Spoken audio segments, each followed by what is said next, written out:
Hello, you found the portal. I'm your host, Eric Weinstein, with a new experiment for this episode. The idea for this episode grows out of a familiar question. What are your top 10 book recommendations? Now, this is a question that I'm asked so frequently that I have sadly become somewhat numb to it by now. In contrast, I do not believe that I have ever been asked for my top recommendations for essays or speeches, lectures, conversations, short stories, lyrics, or interviews. And perhaps once in a blue moon, I'm still asked for my poetry recommendations, although even that seems to have trailed off in recent years. So I'd like to close out the regular programming for this, the inaugural year of the portal, by trying to entice you all into daring to think about books somewhat less in relation to all of the other marvelous forms in which rich and meaningful thinking are communicated. So let's let all the great book clubs, both online and in real life, keep doing the great job that they've been doing of talking about books. But for the portal, let's pick up essays, speeches, and the like, since they are trading at a deep and inexplicable discount given the modern attention span and the amount of top material available. Thus, I thought I would start with perhaps the most meaningful essay I have ever discovered on my own before exploring other non-book formats on future episodes. The essay I'm going to read to you is from January 9th of 1944. Now, after the war, we would learn that in just 3 months of Operation Reinhardt, that is September, October, November of 1942, over 1.25 million Jews were murdered by the Nazis in the heart of Europe. This essay comes from more than 1 year later after this most terrible and organized of all murder sprees. Only I don't see this essay as being particularly tied to its time. Instead, it is an eternal lesson to me. For the author, Arthur Koestler, is trying to tell the reader something that is in equal terms desperate, essential, impossible, and timeless. He is desperate because he has a message to share with the world before more lives are snuffed out, and you can practically hear the sounds of the dwindling hourglass sands that goad him as he writes. And what he has to say is timeless, because in every era there is a situation such as the one he describes here.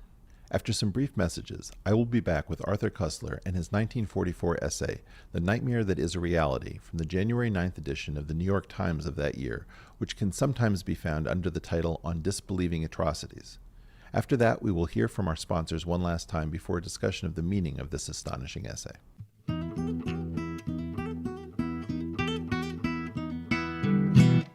As a guy who loves great design but hates shopping, loyal sponsor Mack Weldon appeals to me because they believe in smart design and premium fabrics, but they still know how to keep shopping simple.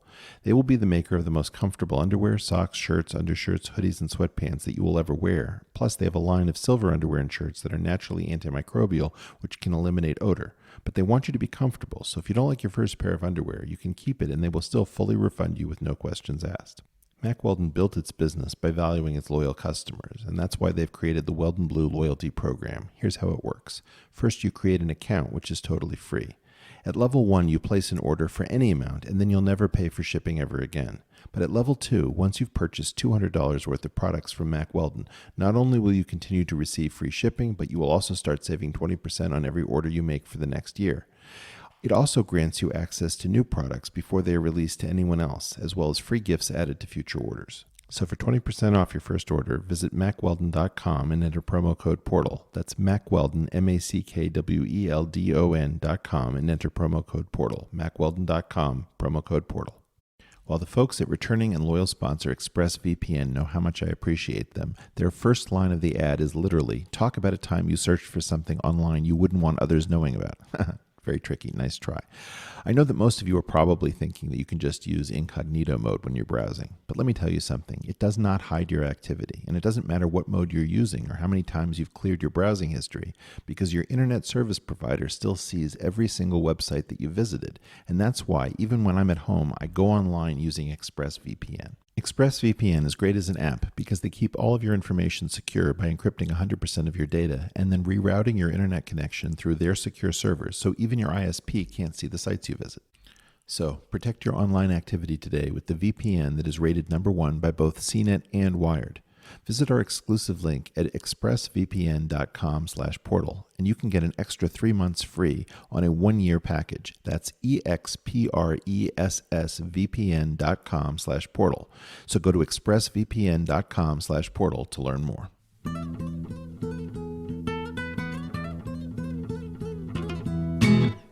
And now, the reading of this episode's essay by Arthur Koestler. This essay is entitled The Nightmare That Is a Reality. It was published on January 9th in 1944 in the New York Times by Arthur Koestler. There is a dream which keeps coming back to me at almost regular intervals. It is dark, and I am being murdered in some kind of thicket or brushwood. There is a busy road at no more than 10 yards distance, and I scream for help, but nobody hears me. The crowd walks past laughing and chatting. I know that a great many people share with individual variations the same type of dream. I have quarreled about it with analysts, and I believe it to be an archetype in the Jungian sense, an expression of the individual's ultimate loneliness when faced with death and cosmic violence, and his inability to communicate the unique horror of his experience. I further believe that it is the root of the ineffectiveness of our atrocity propaganda, for after all, you are the crowd who walk past, laughing on the road. And there are a few of us, escaped victims, or eyewitnesses of the things which happen in the thicket, and who, haunted by our memories, go on screaming on the wireless, yelling at you in newspapers and in public meetings, theaters, and cinemas. Now and then we succeed in reaching your ear for a minute. I know it each time it happens by a certain dumb wonder on your faces, a faint glassy stare entering your eye, and I tell myself, now you have them, hold them, bold them, so that they will remain awake, but it only lasts a minute. You shake yourself like puppies who have got their fur wet. Then the transparent screen descends again, and you walk on, protected by the dream barrier which stifles all sound. We the Screamers have been at it now for about 10 years. We started on the night when the epileptic van der Lubbe set fire to the German parliament. We said that if you don't quench those flames at once, they will spread all over the world. You thought we were maniacs.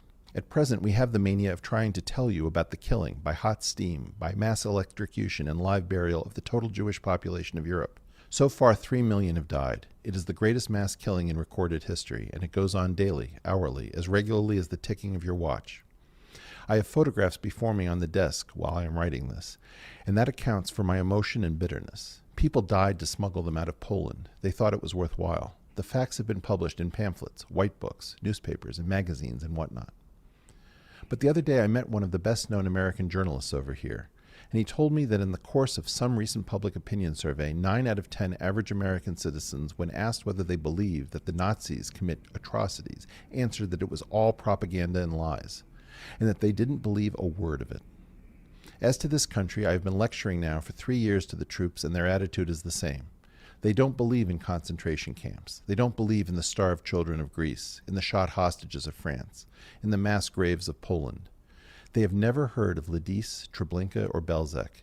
You can convince them for an hour. Then they shake themselves, their mental self-defense begins to work, and in a week, the shrug of incredulity has resumed like a reflex temporarily weakened by a shock. Clearly, all this is becoming a mania with me and my like. Clearly, we must suffer from some morbid obsession, whereas the others are healthy and normal. But the characteristic symptom of maniacs is that they lose contact with reality and live in a fantasy world. So perhaps it is the other way around. Perhaps it is we, the Screamers, who react in a sound and healthy way to the reality which surrounds us, whereas you are the neurotics who totter about in a screened fantasy world because you lack the faculty to face the facts. Were it not so, this war would have been avoided, and those murdered within sight of your daydreaming eyes would still be alive. I said perhaps because obviously the above can only be half the truth. There have been Screamers at all times, prophets, preachers, teachers, and cranks, cursing the obtuseness of their contemporaries, and the situation pattern remained very much the same. There are always the Screamers screaming from the thicket, and the people who pass by on the road. They have ears, but hear not. They have eyes, but see not. So the roots of this must lie deeper than mere obtuseness. Is it perhaps the fault of the Screamers? Sometimes, no doubt, but I do not believe this to be the core matter. Amos, Hosea, and Jeremiah were pretty good propagandists, and yet they failed to shake their people and to warn them. Cassandra's voice was said to have pierced walls, and yet the Trojan War took place. And at our end of the chain, in due proportion, I believe that on the whole, the MOI and the BBC are quite competent at their job. For almost 3 years, they had to keep this country going on nothing but defeats, and they succeeded. But at the same time, they lamentably failed to imbue the people with anything approaching a full awareness of what it was all about, of the grandeur and horror of the time into which they were born. They carried on business as usual style, with the only difference that the routine of this business included killing and being killed. Matter-of-fact unimaginativeness has become a kind of Anglo-Saxon racial myth. It is usually opposed to Latin hysterics and praised for its high value in an emergency. But the myth does not say what happens between emergencies, and that same quality is responsible for the failure to prevent their recurrence. Now, this limitation of awareness is not an Anglo-Saxon privilege, though they are probably the only race which claims as an asset what others regard as a deficiency. Nor is it a matter of temperament. Stoics have wider horizons than fanatics. It is a psychological fact inherent in our mental frame which I believe has not been given sufficient attention in social psychology or political theory. We say, I believe this, or I don't believe that, I know it, or I don't know it, and regard these as black and white alternatives. Now, in reality, knowing and believing have varying degrees of intensity. I know that there was a man called Spartacus who led the Roman slaves into revolt, but my belief in his one-time existence is much paler than that of, say, Lenin. I believe in spiral nebulae, and I can see them in telescopes and express their distance in figures, but they have a lower degree of reality for me than the ink pot on my table. Distance in space and time degrades intensity of awareness, and so does magnitude. 17 is a figure which I know intimately like a friend. 50 billions is just a sound. A dog run over by a car upsets our emotional balance and digestion. 3 million Jews killed in Poland causes but a moderate uneasiness. Statistics don't bleed. It is the detail which counts. We are unable to embrace the total process with our awareness. We can only focus on little lumps of reality. So far, all this is a matter of degrees, of gradations in the intensity of knowing and believing. But when we pass the realm of the finite and are faced with words like eternity in time, infinity of space, that is, when we approach the sphere of the absolute, our reaction ceases to be a matter of degrees and becomes different in quality. Faced with the absolute, understanding breaks down, and our knowing and believing become pure lip service. Death, for instance, belongs to the category of the absolute, and our belief in it is merely a lip service belief. I know that, the average statistical age being about 65, I may reasonably expect to live no more than another 27 years. But if I knew for certain that I should die on November 30th, 1970 at 5 a.m., I would be poisoned by this knowledge. Count and recount the remaining days and hours and grudge myself every wasted minute. In other words, develop a neuroses. This has nothing to do with hopes to live longer than the average. If the date were fixed 10 years later, the neurosis-forming process would remain the same. Thus, we all live in a state of split consciousness. There is a tragic plane and a trivial plane, which contain two mutually incompatible kinds of experienced knowledge. Their climate and language are as different as church Latin from business slang. These limitations of awareness account for the limitations of enlightenment by propaganda. People go to cinemas. They see films of Nazi tortures, of mass shootings, of underground conspiracy and self-sacrifice. They sigh, they shake their heads, some have a good cry, but they do not connect it with the realities of their normal plane of existence. It is romance, it is art, it is those higher things, it is church Latin. It does not click with reality. We live in a society of the Jekyll and Hyde pattern magnified into gigantic proportions. This was, however, not always the case to the same extent. There were periods and movements in history, in Athens, in the early Renaissance, during the first years of the Russian Revolution, when at least certain representative layers of society had attained a relatively high level of mental integration. Times when people seemed to rub their eyes and come awake, when their cosmic awareness seemed to expand, when they were contemporaries in a much broader and fuller sense, when the trivial and the cosmic planes seemed on the point of fusing. And there were periods of disintegration and dissociation, but never before, not even during the spectacular decay of Rome and Byzantium, was split thinking so palpably evident, such a uniform mass disease. Never did human psychology reach such a height of phoniness. Our awareness seems to shrink in direct ratio as communications expand. The world is open to us as never before, and we walk about as prisoners, each in his private portable cage. And meanwhile, the watch goes on ticking. What can the screamers do but go on screaming until they get blue in the face? I know one who used to tour this country, addressing meetings at an average of 10 a week. He is a well-known London publisher, and before each meeting he used to lock himself up in a room, close his eyes, and imagine in detail for 20 minutes that he was one of the people in Poland who were being killed. One day he tried to feel what it was like to be suffocated by chloride gas in a death train. The other, he had to dig his grave with 200 others and then face a machine gun, which of course is rather unprecise and capricious in its aiming. Then he walked out to the platform and talked. He kept going for a full year before he collapsed with a nervous breakdown. He had a great command of his audience, and perhaps he has done some good. Perhaps he brought the two planes, divided by miles of distance, an inch closer to each other. I think one should imitate his example. 2 minutes of this kind of exercise per day with closed eyes after reading the morning paper are at present more necessary to us than physical jerks and breathing the yogi way. It might even be a substitute for going to church. For as long as there are people on the road and victims in the thicket, divided by dream barriers, this will remain a phony civilization.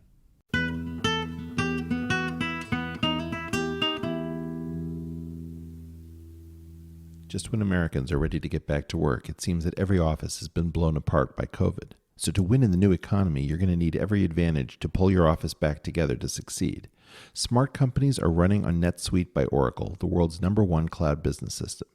With returning sponsor NetSuite, you'll have visibility and control over your financials, human resources, inventory, e-commerce, and more. Everything you need all in one seamless platform. So, whether you're doing $1 million or hundreds of millions in sales, it doesn't matter. NetSuite lets you manage every penny with precision. You'll have the agility to compete with anyone, work from anywhere, and run your whole company right from your phone. So join 20,000 companies who trust NetSuite to make it happen every day. NetSuite surveyed hundreds of business leaders and assembled a playbook of the top strategies they're using as America reopens for business, and you can get that now. So if you're ready to take action, you can receive your free guide, 7 Actions Businesses Need to Take Now, and schedule your free product tour at netsuite.com/portal. That's right. If you'll go to NetSuite, netsuite.com/portal, you can get your free guide and schedule your free product tour right now. netsuite.com/portal. Many of us are eager to get back into work to take a few carefully scheduled meetings, but not nearly as excited about taking shared transportation in the form of an Uber, bus, or subway. What's the solution? Well, it's the stylish Unagi Model 1 personal electric scooter. Friends, your new Unagi will be a thing of beauty, and there's no mystery why it's called the Tesla of electric scooters due to its incredible build quality. It weighs only 26 pounds and has a one-click folding mechanism, making it super easy to transport with its 15-mile range and 20 miles per hour top speed. In fact, it was named the best all-around electric scooter by CNET and just won first place for Best Electric Scooters of 2020 by Tom's Guide.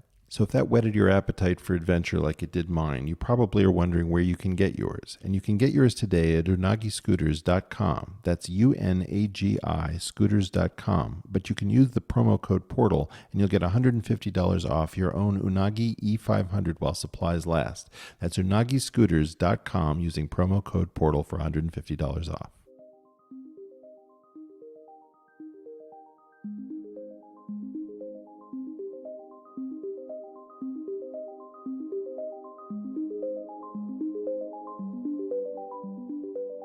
Okay, so having read the essay aloud, what I thought we might try to do in this inaugural experimental episode is to try to explore what the essay means, why I'm choosing it. So what I thought I might offer up is just an off-the-cuff discussion of the parts of the essay that I find to be most salient and important. I've been sending this essay around to friends and family and colleagues for years.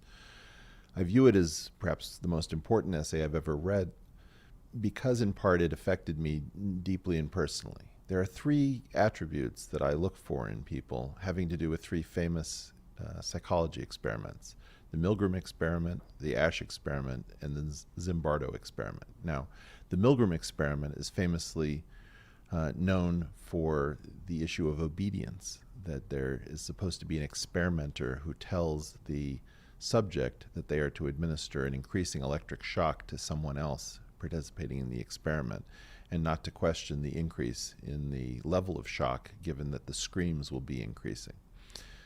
What is found is that in general, when people are absolved of responsibility, they're willing to mete out incredible pain and torture to others. And this is in fact what Stanley Milgram was getting at when he was attempting to show that ordinary people are capable of impossible cruelty.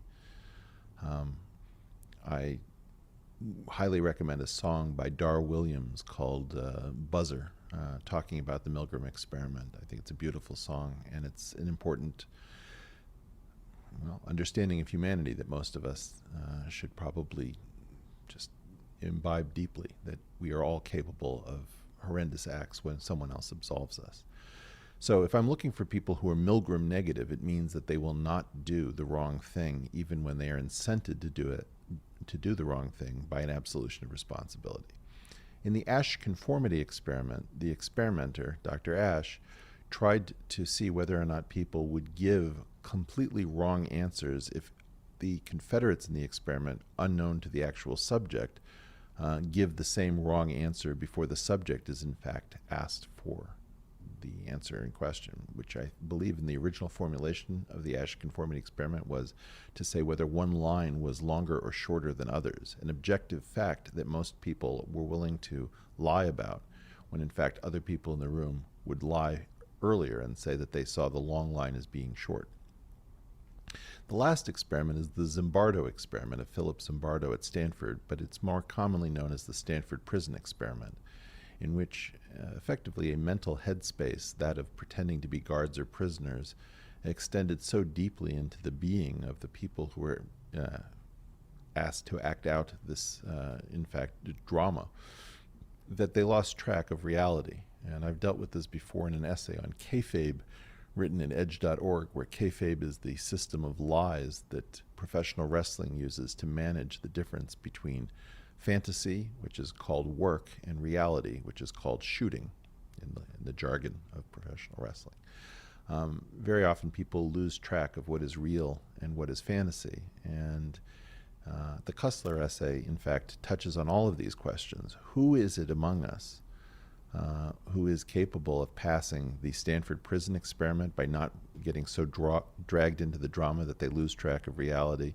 Who's capable of getting through the Asch experiment by not being so conformist that they're willing to lie just because everyone else is lying? This touches on Timur Kuran's theory of preference falsification, which was one of our earliest episodes in the series for this year of the Portal.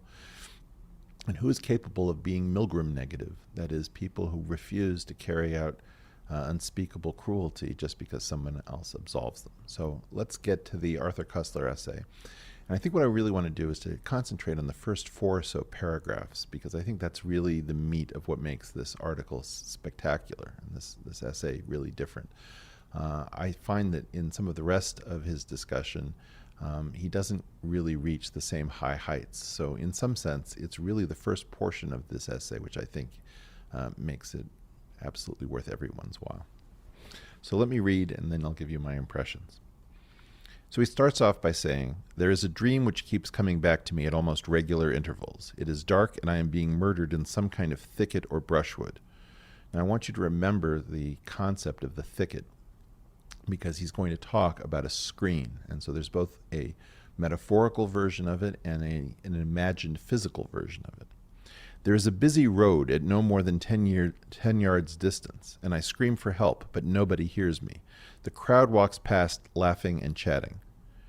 All right, that's his setup. So he is being murdered, and there is a normal world, which is the street, and then there is the unspeakable world, which is what happens that is cloaked by the thicket or brushwood. In his original telling of the tale, people do not hear him screaming. And he talks about screaming, and screaming will be a conserved concept throughout the article. And then he says, I know that a great many people share with individual variations the same type of dream. I have quarreled about it with analysts, and I believe it to be an archetype in the Jungian sense, an expression of the individual's ultimate loneliness when faced with death, with cosmic violence, and his inability to communicate the unique horror of his experience. So I think this is extremely important to understanding the essay. He says that I know that a great many people share the same type of dream. So he's talking about the idea that this dream may in some sense be a universal. Yet if it is a universal, that immediately gives us our first problem. Who are these people who are walking past on the road laughing and chatting? Are they not the same people who are going home at night to dream this dream of isolation, of being completely vulnerable, and of, in fact, being at the world's mercy? Are we not, in fact, seeing 2 versions of the self, which he is going to attempt in some places to distance himself from those who do not care, who do not stop, who do not hear? But in fact, he cannot find resolution, because what he is confronted with, while he can be an accurate reporter to an extent, he will also end up as the unreliable narrator, because he himself doesn't understand the drama in which he is in fact figuring prominently. As we get to the second paragraph, this gets developed. I further believe that it is the root of the ineffectiveness of our atrocity propaganda. So he's hoping that we can get the word out about atrocities, and he doesn't fear the word propaganda. And then he says, for after all, and now he points the finger, second person, You are the crowd who walk past laughing on the road, and there are a few of us, escaped victims of eyewitnesses of the things which happened in the thicket, and who, haunted by our memories, go on screaming on the wireless, yelling at you in newspapers and in public meetings, theaters, and cinemas. At this point, you can see that he very clearly has a different model from the universal, which is that there is a you, and the you are the crowd who walk past, and then there is the we, and the we are the enlightened few who are trying to grab the attention and the mind share of the crowd. So then he says, now and then we, that is, those who are not screened from reality, now and then we succeed in reaching your ear for a minute. I know it each time it happens by a certain dumb wonder on your faces, a faint glassy stare entering your eye. And I tell myself, now you've got them. Now hold them, bold them, so that they will remain awake. So clearly the idea is that mostly it's hard to get people to hear, but there is a moment in which people become open to the idea that they are in fact not seeing something. And he sees this as a dream state, as a fantasy state. But then he says, but it only lasts a minute. And here comes a sentence that I cannot free from my consciousness.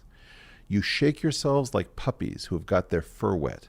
Then the transparent screen descends again, and you walk on, protected by the dream barrier which stifles all sound.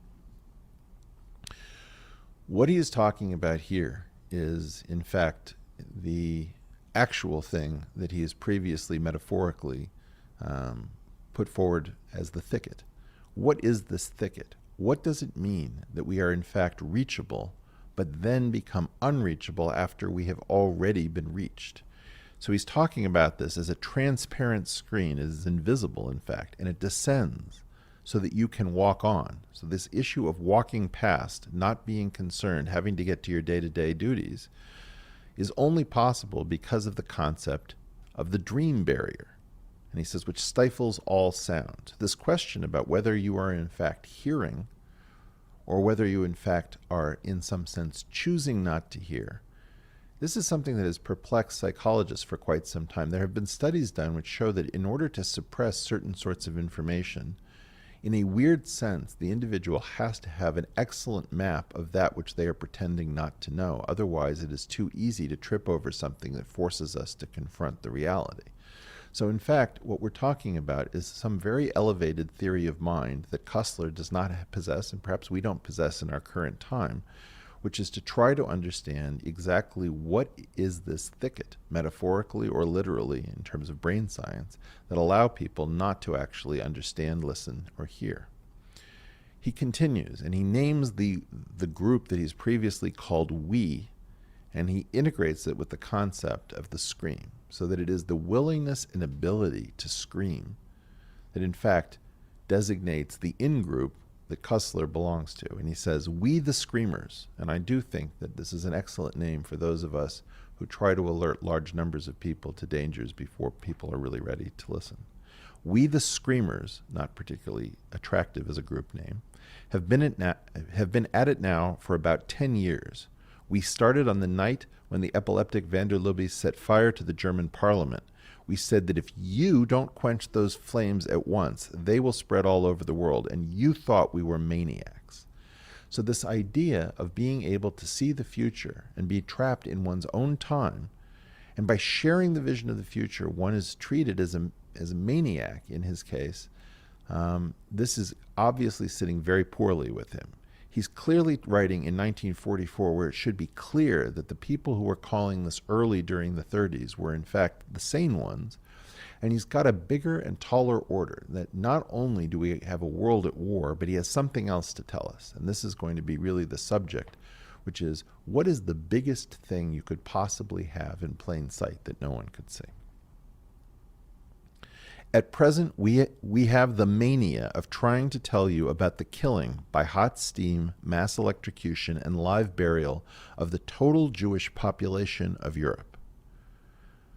Okay, so now he drops the big bombshell. He's talking about the Holocaust, but it's 1944, and instead of being able to call it the Holocaust or the Shoah or the genocide against the Jews of Europe, He's forced to talk about it from first principles because it's strange to say it. The world had not woken up to the idea that there was a mass killing, a genocide happening inside of World War II. And so he's forced in 1944 to speak in these terms that most of us living in the present day would imagine would have been commonplace during the time. But consider that this is January of 1944. So far, 3 million have died. It is the greatest mass killing in recorded history, and it goes on daily, hourly, as regularly as the ticking of your watch. So he gets from daily to hourly, but you know exactly what's on his mind. He's talking about seconds, and he's talking about what it is like to know that people are being murdered second by second, and that every time that you fritter or take a cup of tea or adjust your collar or whatever it is that you're doing, people are dying at the exact same time that you were unable to figure out how to reach other people and say, do you understand what is happening here? So clearly, in my mind, the ticking of the watch is about seconds, and he has a very clear idea about how many people are dying for every second wasted.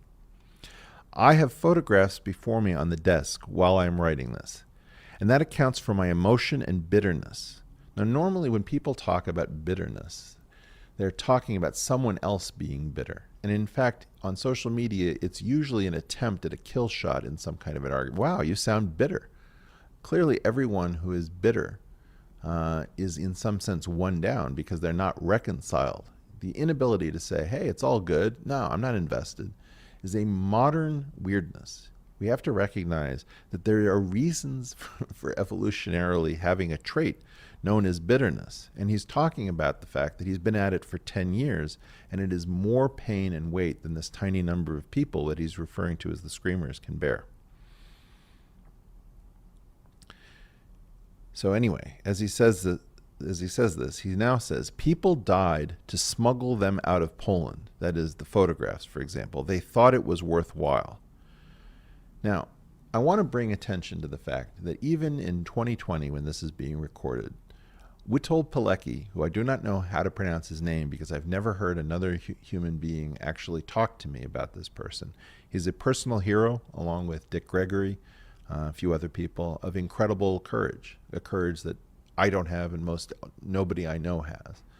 Witold Pilecki was a Polish non-Jew who decided that he would get himself smuggled into Auschwitz, attempt reconnaissance, take photographs, and figure out what was going on at Auschwitz, and then somehow, after organizing resistance, get himself out.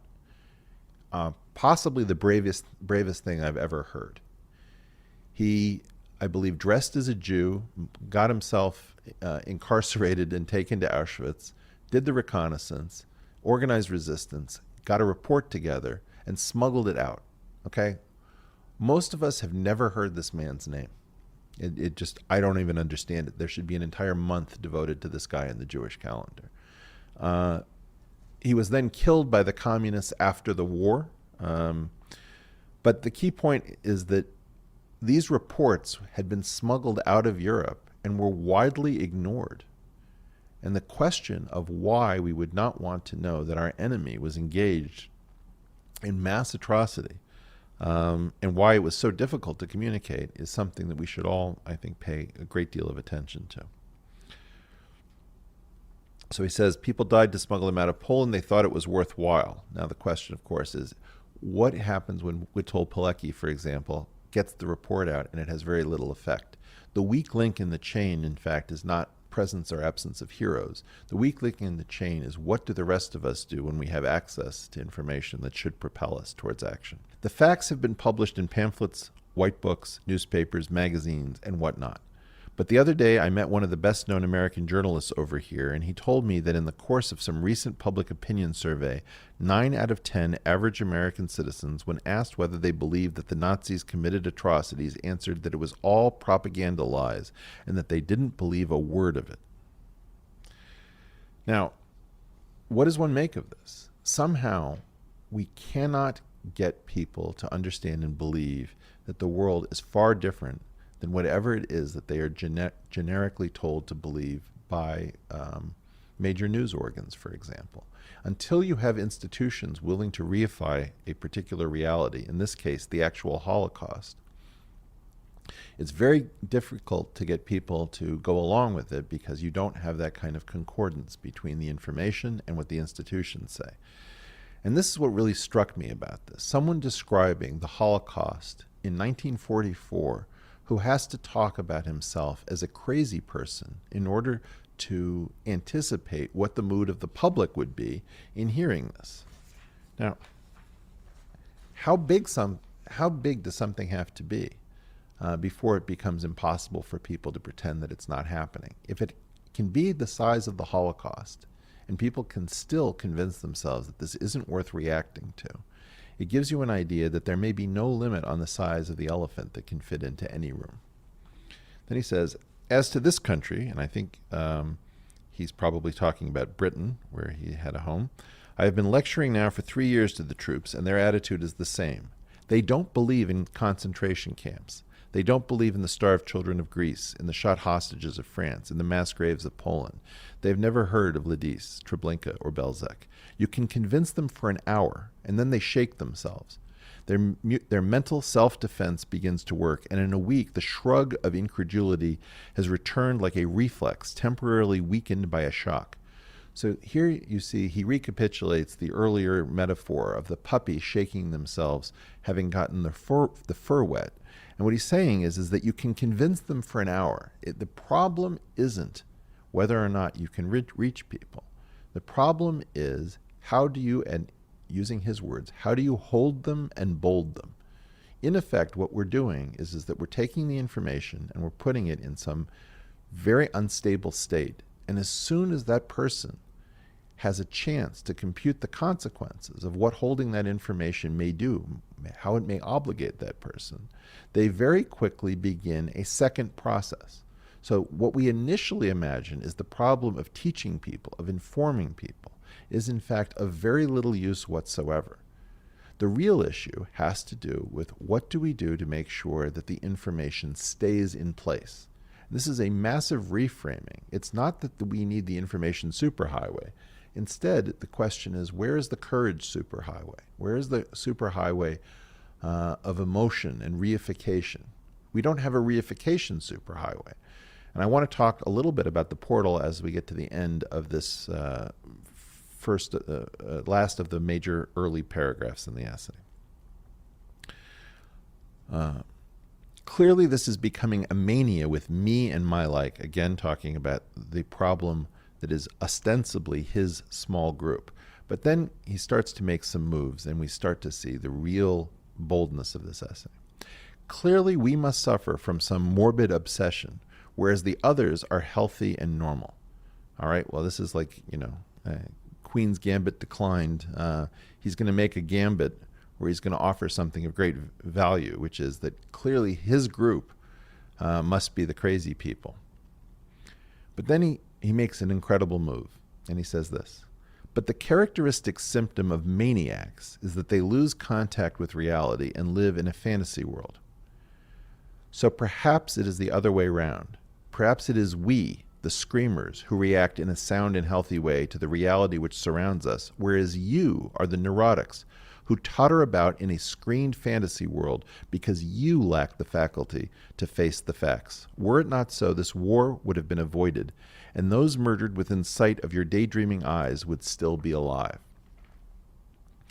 Now, that is so strong and so bold that he's going to have to pull his punch slightly in the next sentence, which I think we should ignore. He says, I said perhaps because obviously the above can only be half the truth. Well, obviously, yes, it's only a portion of the truth. The rest of the essay, for the most part, is his attempts to explain away this crazy state of affairs. But I think that really what makes this essay so incredible is this move where he says it cleanly and plainly. He is saying that a tiny number of us are in fact sane and healthy and sound, and that the vast majority of humanity is in fact maniacal. That the neurotics, the maniacs, are in fact the average Joe, the simple Jane, whoever you want to call it as being the median individual is in fact in danger of being completely crazy and nuts. And this is exactly what, in a certain sense, a naive reading of the Milgram, Ash, and Zimbardo experiments would tell us. They tell us that the generic person in our society is willing to lie, is willing to do the unspeakable, is willing to disappear into a story that's been told. In fact, why is that? Well, it has to do with what I've talked about as truth, meaning, fitness, and grace. These are the four directives which I'm forced to trade off between, where I can't simply go pure truth because, for example, sometimes if let's imagine that you're being held hostage and you're asked to answer a question, and you know that the answer to your question will be life or death. The reason we refer to these communications from hostage takers as hostage videos is to let people know that when people are in life and death circumstances, they frequently lie. They will go back on the truth in order to be fit, to have a hope of saving themselves. And in fact, this is one of the issues, that very often we cannot get people to listen to things, as per Upton Sinclair's famous line that it is difficult to get a man to understand something when his salary depends on his not understanding it, something to that effect. What we have in the situation where fitness must compete with truth is a recognition that understanding many things may cause us to become less fit in a Darwinian sense. And so I think that this is one of the things that we have to contend with. It's just that when we realize that we are up against insuperable odds, as we might have felt when we were facing Nazi Germany, it becomes weirdly rational to lie if we are trying to preserve ourselves and we feel that we have very little agency with which to actually change the course of history.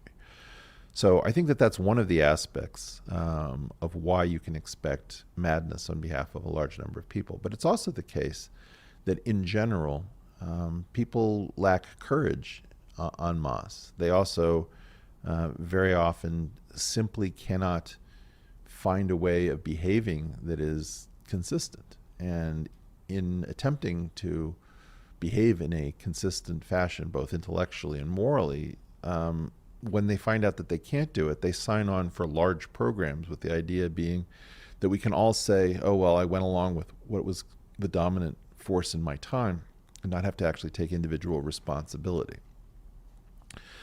So I think that in those paragraphs, we have a fantastic message from the past, which is that something of arbitrary size that should be seeable by everyone, that is well documented, and to which many people have been exposed, can still be hidden. And that the way in which it's hidden does not have to do with the fact that the evidence isn't present. It has to do with the fact that there is this secondary process, this process of shaking ourselves, of getting rid of the truth, of getting rid of our obligations to each other, of in fact going into a dream state to protect us. And I believe that in large measure, that's where we are right now. One of the reasons that I started the portal is because I believe almost none of what I'm told by our leading institutions. I don't believe that the universities are level with us. I don't believe that the political parties are leveling with us. I don't believe that our news media are asking the questions or trying to get information into our hands so that we can conduct civil society. In effect, I think that almost all of our institutions are lying to us about almost everything, almost all the time. And to make such a statement is to sound insane, as Cussler did in his time. But I believe that in part, one of the purposes of the portal has been to alert people to the idea that we probably live in a fantastic world that doesn't really exist, and have done so for between 75 and 47, 48 years, depending upon how you want to count. As to what we should do about it, I'm not entirely sure. One of my thoughts was that we should start the portal as a means of escaping from this fantasy reality. But I'm watching how the system seems to be destroying individuals using the fact that the few things that are free, that are meaningful in our world, are in general run by individuals and not large organizations, and that individuals can always be trapped up on accusations and personal foibles. So I want to talk a little bit about what the institutions were failing to do in Cussler's world, and then I'll get to the end of his essay. He says, and at our end of the chain, and in due proportion, I believe that on the whole, the MOI and BBC are quite competent at their job. For almost 3 years, they had to keep this country going on nothing but defeats, and they succeeded. In other words, he was talking about the fact that it's important that one's sense-making organs, in this case, for example, the BBC in the UK, they have to go to war because, in fact, you're talking about a mixture of informing the public and making sure that the public is emboldened to fight whatever it is a threat to its survival. In this case, what was happening on the continent. And he says, but at the same time, they lamentably failed to imbue the people with anything approaching a full awareness of what it was all about, of the grandeur and horror of the time into which they were born. In other words, what was going on in retrospect was that the sane part of Europe was fighting the craziest part of Europe. And I don't mean to say that the US and the UK were blameless. Certainly we know about the British Empire and the many horrible things that happened under it. But in effect, the blueprints for a better tomorrow were found in the UK and in the US. And we were the good guys. And I don't want to get into the idea that there were no good guys in World War II, because if good guys means anything, we were the good guys. What we had to do was to defeat pure evil, even though we allied ourselves with a pure evil in the form of Stalin, who, has to be admitted, gave, on behalf of his people, an incredible sacrifice in what would be called the Great Patriotic War over there. In the effort to stop Hitler. So yes, there were a lot of complications. There were monsters everywhere. But it was necessary for people to recognize that pure evil had to be defeated in the form of Adolf Hitler and the Nazis. And that people who were fighting that war were not even at the time fully aware of the fact that they were fighting arguably one of the noblest wars that we will ever see. So I think it's very important that we understand Cussler's context. He then tries to talk about why was it that there were so many great Cassandras in the past that failed to alert people, prophets, preachers, teachers. He can't figure out exactly why it was that we've historically been perhaps less successful than we might have been. He talks about whether the Anglo-Saxon penchant for being cool under fire, which sometimes is exaggerated in wartime. I remember reading letters home from the front in World War I, where the Brits talk about, oh, we've been, having some fun with our counterparts on the other side, tossing pomegranates back and forth, referring to grenades, and that is possible. That it's not helpful to be too cool about these things. Cussler himself was a Hungarian Jew who made the UK his home, but both Hungarians and Jews are known to run a little hot. So he hides behind Latin hysterics as he talks about cultural reasons for taking different attitudes, but he can't really figure out where this disconnect is coming from. Then he talks about the weird way in which some knowledge is distant and some knowledge is immediate. So he talks about whether or not he believes that Spartacus existed and led a revolt of slaves, or the fact that maybe the numbers are too big in the Holocaust, that an individual life is a tragedy, but that millions of lives at once can't be thought through. And then weirdly, it has less weight than even a single death, which is very immediate to us because of the way in which our brains keep track. He talks about the idea that the absolute is a particular problem, an impediment.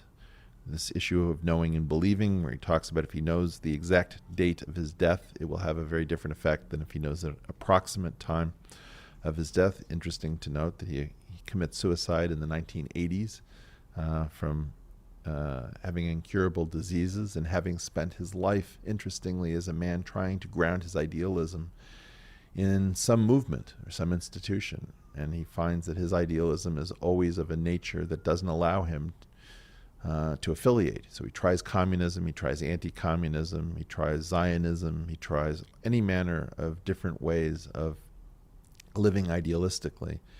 And like Prince Charming with a glass slipper, he's trying it out on all of the various possible institutions and never finding the right fit for Cinderella. Then he says, thus we all live in a state of split consciousness. And I think this is where he starts to actually reconcile himself to the fact that he's introduced two separate ideas. That is, that there's a universal aspect of this experience of being isolated and picked off. Think about cancel culture, rather, at the moment, is a good example. That are we both part of the mob and we fear the mob will turn on us? So here he starts talking about being in a state where he recognizes that there is split consciousness and that perhaps this resolves the puzzle. That we all have split consciousness. Some of us are aware of it. Others of us make use of it and don't admit to it. So he says, thus we all live in a state of split consciousness. There is a tragic plane and a trivial plane, which contain two mutually incompatible kinds of experienced knowledge.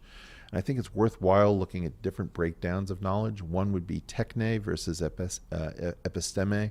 Techne is sort of the knowledge that you have embodied in you, that you feel. A woodworker who works with his hands has techne, but the person who designs a building inside of their mind and does it according to architectural specifications might be working within episteme. For example, the person who understands the acoustics of a great violin but may not have the knowledge of how to actually machine the wood in order to produce those acoustics. That would be one breakdown of knowledge between two different kinds. Another kind is the trivial and the profound, which in writing is sometimes referred to when you juxtapose them as bathos, where you have to save the universe, but first you have to remember to floss your teeth. And I do think that there's a weird way in which the lived experience movement is in a strange way an attempt to say that knowledge can't be universal because of lived experience, and that if someone's lived experience contradicts the universal, we should privilege lived experience as opposed to that which appears to be far more robust and can actually be shared between people. So he says, we have incompatible kinds of experienced knowledge. Their climate and language are as different as Church Latin. Keep in mind that this was before Vatican II. As different as Church Latin from business slang. These limitations of awareness account for the limitations of enlightenment by propaganda. People go to cinemas, they see films of Nazi tortures, of mass shootings, of underground conspiracy and self-sacrifice. They sigh, they shake their heads, some have a good cry, but they do not connect it with the realities of their normal plane of existence. I think about this as how difficult it is for us to actually think about what it is that we're saying and feel it and embody it. And I found this in the financial crisis, where the person who probably had the best handle on the financial crisis before it hit was a friend of mine, or at least in my circles, was a friend of mine named Adil Abdulali, who I wrote a paper on mortgage-backed securities with in 2001. And he told me what was going to happen in the financial crisis before it happened. And he did it in a detailed fashion, what was going to happen first, what was going to fail next, which contracts were going to come up, etc. When it all happened, I called him up and I said, Adil, you must have made a fortune. He said, we made some money, but not nearly as much as you would hope or expect. And I said, that's impossible. You knew everything in detail before it happened. He said, yep. I said, well, what happened? And he said, I couldn't bring myself to believe it. I said, really? He says, no, there's a difference between being fully committed to it and simply thinking it's true. I found that to be an incredible statement, but then I was able to connect it to other people's comments. When Dick Gregory, who along with Witold Pilecki is a great hero of mine, found out that the FBI was considering having him killed by La Cosa Nostra, or Italian organized crime, he was shocked. He said, I always said something like, I always knew they were trying to kill me, but I didn't know they were trying to kill me. And I thought about, well, what did he mean by that? And it's this weird way we have of thinking something is true before we actually get confirmation that we are permitted to feel this truth with every fiber in our body. And so I think that this is something that Kussler is talking about, which is that many people who are not screaming are thinking, but they're not having the embodied experience. And then he says, we live in a society of the Jekyll and Hyde pattern magnified into gigantic proportions. And I think this gets to a very interesting final way of closing out our analysis of this essay, because it speaks to how different is the time in which we live. If we think about an era in which we're convinced that things were incredibly real, we could hardly do better than go back to World War II. Yet this is somebody writing from the tail end of World War II, showing us that in fact people were participating in World War II. They were losing their lives without a sense of the grandeur of what it was they were involved in. There's always been this question, for example, did people in the Renaissance know that the Renaissance was happening? Was this some sort of environment like water where fish never notice it, or air where birds and humans depend on it, but in fact we don't see the medium in which we live and in which our lives play out. So he says, with respect to this Jekyll and Hyde pattern, this was, however, not always the case to the same extent. There were periods and movements in history, in Athens, in the early Renaissance, during the first years of the Russian Revolution, where at least certain representative layers of society had attained a relatively high level of mental integration, times when people seemed to rub their eyes and come awake. Again, remember the issue of sleepiness and wakefulness. He says, when their cosmic awareness seemed to expand, when they were contemporaries in a much broader and fuller sense, when the trivial and the cosmic planes seemed on the point of fusing. So if you think back to, the milk delivery man walking through the ruins of London during the Battle of Britain, and the idea that we have to carry on, keep calm and carry on. That idea that a simple, small act is an act of defiance, and it's a way in which the trivial and the cosmic come together. I remember when my daughter cut my hair during the COVID epidemic. It was an incredibly small act, but also one that felt laden with meaning, because I had not been able to go to something as simple as a barber for months. He says, but never before, not even during the spectacular decay of Rome and Byzantium, was split thinking so palpably evident, such a uniform mass disease. Never did human psychology reach such a height of phoniness. Our awareness seems to shrink in direct ratio, and here it comes, as communications expand. The world is open to us as never before, and we walk about as prisoners, each in his private portable cage. I don't know how you read this.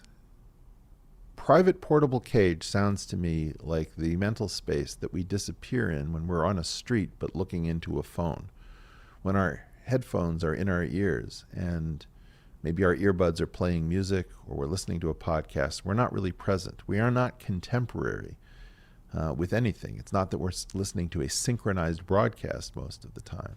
We are asynchronously out of time and out of space, and due in large measure to communications. Now, he's talking about 1944 as being a period of increased communications. Our awareness seems to shrink in direct ratio as communications expand, and the world is open to us as never before. Well, okay, assume that that's true. What does it say that our phones carry all of this information and can screen us away from the people who are even at our own table as we privately customize our own world to be the cage that we've always desired, so that we can lock ourselves in and we have a permanent thicket surrounding us that we can't be reached by anyone else? And then I think about who in the present really constitutes the screamers. And I wanted to read a little bit at the very end of this essay just to remind ourselves and to mention a friend. What can the screamers do but go on screaming until they get blue in the face? I know one who used to tour this country addressing meetings at an average of 10 a week. He is a well-known London publisher. Before each meeting, he used to lock himself up in a room, close his eyes, and imagine in detail for 20 minutes that he was one of the people in Poland who were killed. One day he tried to feel what it was like to be suffocated by chloride gas in a death train. The other, he had to dig his grave with 200 others and then face a machine gun, which, of course, is rather unprecise and capricious in its aiming. Then he walked out to the platform and talked. He kept going for a full year before he collapsed with a nervous breakdown. He had a great command of his audiences, and perhaps he has done some good. Perhaps he has brought the two planes, divided by miles of distance, again, the thicket, if you will, an inch closer to each other. So in other words, it's very little that has been done, but even an inch is less distance if there are miles. I think one should imitate this example.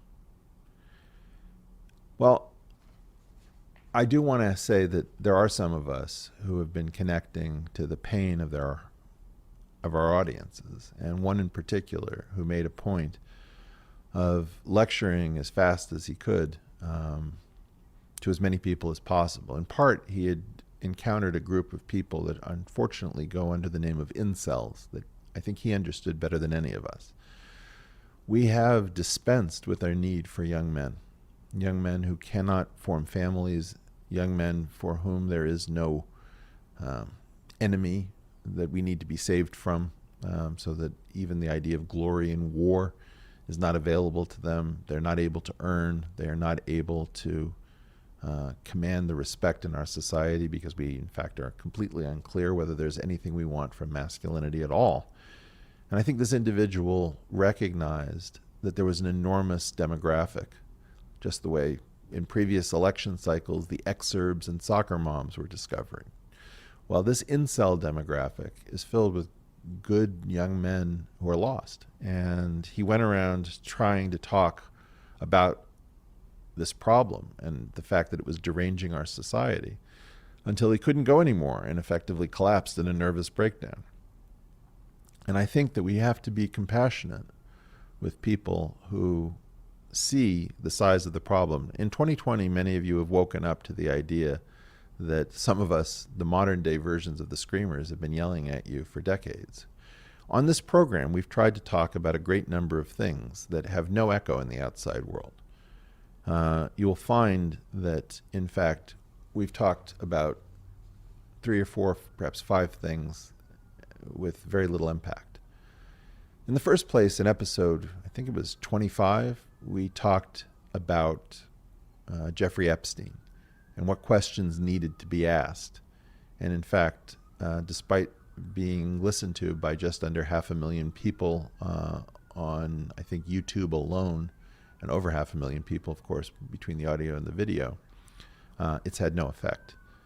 In episode 19 of The Portal in our inaugural year, we talked about the laboratory mice of the Jackson Laboratory potentially being broken, and the fact that we've cheated ourselves of the molecular embodiment of the antagonistic pleiotropy concept of George Williams.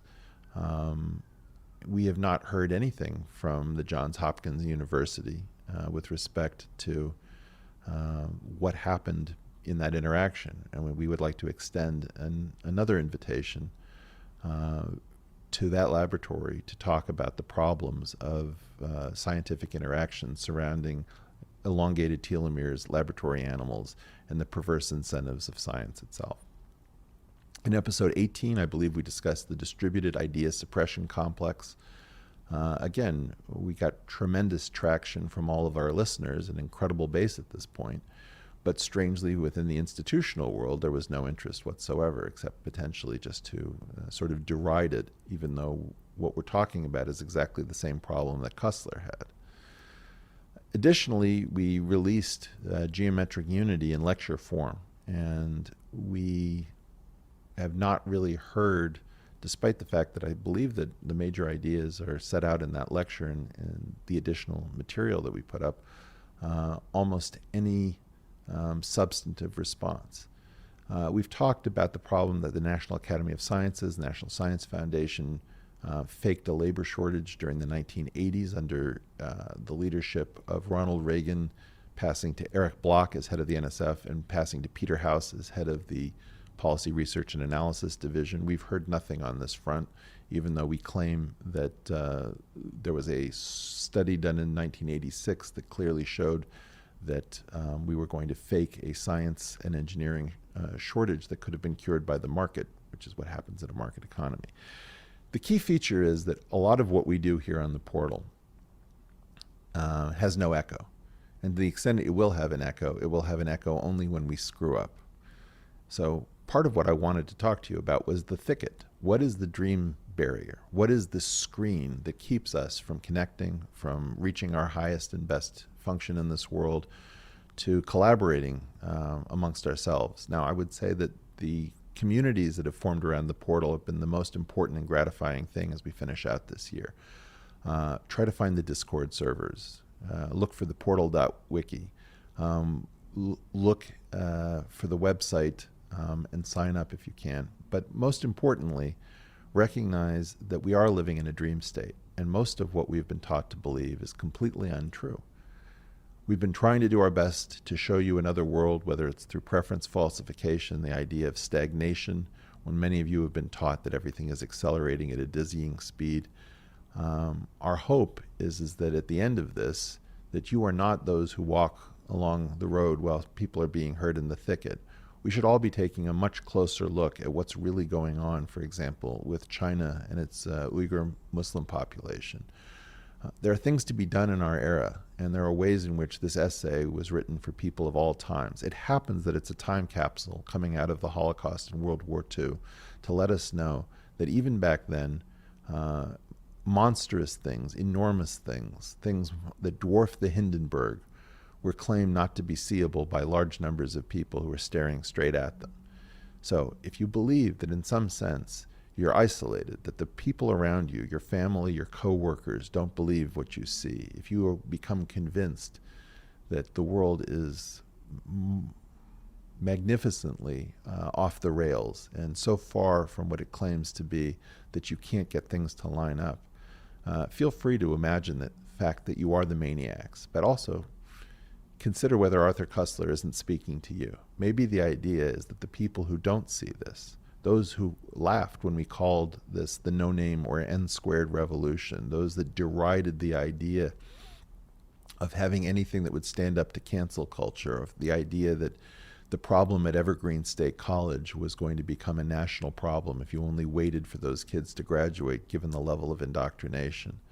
It's not too late to realize that we have a problem of universal institutional collapse. I think that's probably my craziest statement, is if you'll think about it, saying that all the institutions are led by people who cannot be trusted is exactly the sort of thing Koestler was talking about. How do we talk about something that is so large that it can't be believed simply because to believe it would cause someone not to know how to live their life the very next day?